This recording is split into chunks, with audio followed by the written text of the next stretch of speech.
The CareLink personal system now has a new way of uploading.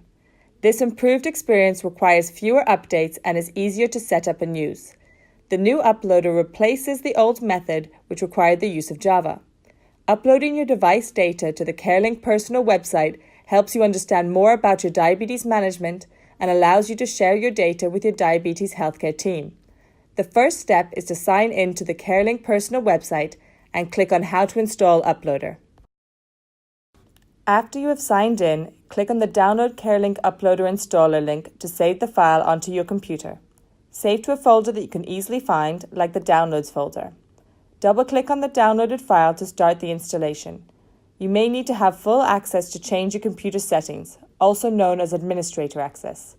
You may also be asked to enter your computer's login password. On the first screen that pops up, select your preferred language. Click Next to begin installation.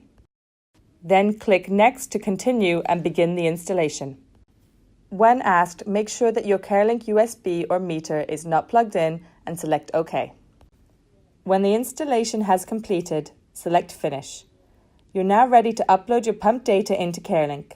For more information on viewing your CareLink reports and uploading your device, please visit our website.